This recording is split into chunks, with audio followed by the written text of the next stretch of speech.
بسم اللہ الرحمن الرحیم۔ السلام علیکم۔ اس دن میں نے خود کو بہت کمزور محسوس کیا جب تنگ دستی کے باوجود میرے بیٹے نے مجھ سے اپنے ہفتہ وار جیب خرچ کا تقاضا کیا۔ پچھلا ہفتہ بہت خراب گزرا تھا۔ کارخانوں میں گیس کی بندش کی وجہ سے کام بند تھا۔ میرا کام بھی ٹھیکے کا تھا، یعنی جتنا کام کر لیتا اتنی اجرت مل جاتی۔ کوئی تنخواہ یا لگی بندھی آمدنی نہ تھی۔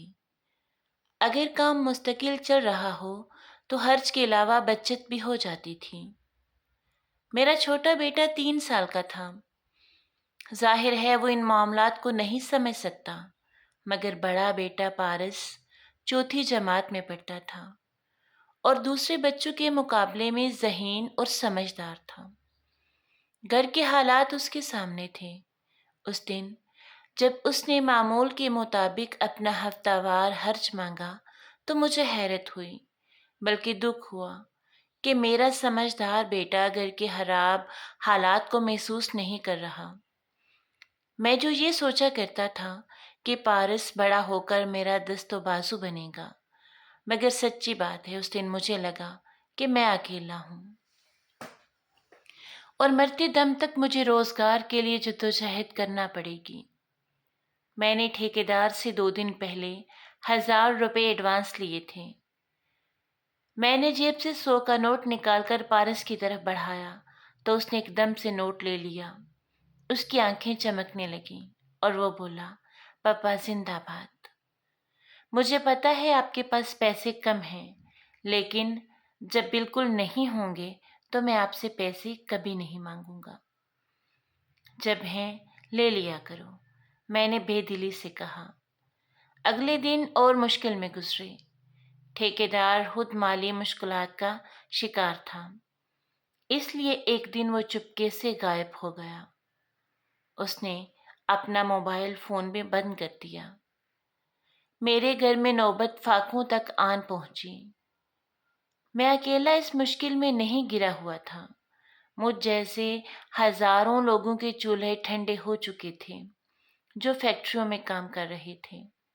سردیوں کا موسم تھا، گیس کا پریشر ہو چکا تھا، مزدور طبقہ سڑکوں پر نکل آیا۔ میں بھی اس احتجاج کا حصہ تھا۔ ہم اپنے حق کے لیے مظاہرے کرنے لگے۔ پھر ان مظاہروں میں تشدد ہوا۔ پولیس نے جلوس کو روکنے کی کوشش کی۔ مظاہرین مشتعل ہوئے تو پولیس ان پر ٹوٹ پڑی۔ مجھے اس کے بعد صرف اتنا یاد ہے کہ میرے سر پر ایک ڈنڈا پڑا ہے اور میں بے ہوش ہو کر سڑک پر گر پڑا۔ جب مجھے ہوش آیا تو میں ہسپتال میں تھا۔ ان مظاہروں کے نتیجے میں ایک مزدور اتحاد وجود میں آیا تھا۔ وہی لوگ میرا علاج کروا رہے تھے۔ میرے سر کا زخم بہت گہرا تھا۔ مجھے ہفتوں ہسپتال میں رہنا تھا۔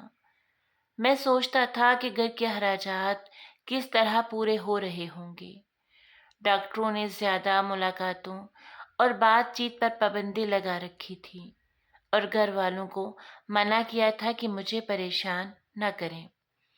شاید اسی لیے میری بیوی اپنی پریشانیوں کا ذکر مجھ سے نہیں کرتی تھی۔ جب 3 مہینے بعد مجھے ہسپتال سے فارغ کیا گیا تو میں ایک دوست کے ساتھ گھر آ گیا۔ اپنے بیوی بچوں کو میں حیران کرنا چاہتا تھا۔ جب میں گھر میں داخل ہوا تو میں نے دیکھا کہ میری بیوی گھر کے صحن میں سلائی مشین پر کام کر رہی ہے۔ مجھے بہت حیرت ہوئی۔ وہ اکثر کہا کرتی تھی کہ مجھے ایک سلائی مشین دلوا دیں، میں بچوں کے کپڑے سی کر کچھ پیسے کما لوں گی، مگر میں ہمیشہ منع کر دیتا تھا کہ ایک تو اتنے پیسے نہیں ہوتے تھے کہ مشین خرید سکیں، اور دوسرا یہ کہ مجھے یہ بات پسند نہ تھی۔ اب جب کہ ایک بات ہو چکی تھی تو مجھے اتنے محسوس نہ ہوئی، مگر یہ ہوا کیسے یہ جاننا ضروری تھا۔ میری یہ اچانک آمد اور مکمل صحت یابی میرے گھر والوں کے لیے بہت خوشی کی خبر تھی۔ باتیں اتنی تھیں کہ ختم ہی نہیں ہو پا رہی تھیں۔ ایک دفعہ میں نے بیوی سے پوچھا بھی کہ یہ سلائی مشین کب اور کیسے لی، مگر وہ ٹال گئی۔ رات کو کھانے کے بعد میرا بیٹا پارس بے فکر نیند میں سو رہا تھا۔ اس کے چہرے پر ایک مسکراہٹ سی تھی۔ میں نے سوالیہ انداز میں بیوی کی طرف دیکھا۔ وہ بولی، آپ دیکھ رہے ہیں میرے بچے کو؟ ہاں، میں نے آہستگی سے کہا۔ مجھے افسوس ہے کہ میں اپنی اولاد کی توقعات پوری نہ کر سکا۔ یہ اپنے ہفتہ وار خرچ کے لیے تو تمہیں بہت تنگ کرتا ہوگا۔ نہیں، میری بیوی نے فخریہ لہجے میں کہا۔ آپ کے زخمی ہو جانے کے بعد اس نے مجھے بالکل تنگ نہیں کیا، بلکہ یہ اپنی عمر سے بڑا اور سمجھدار نظر آنے لگا۔ آپ پوچھ رہے تھے نا کہ میں نے سلائی مشین کیسے لی؟ پیسے پارس نے دیے تھے۔ پارس نے؟ میرے لہجے میں حیرت تھی۔ ہاں، آپ اسے جو جیب خرچ دیتے تھے وہ بالکل خرچ نہیں کرتا تھا۔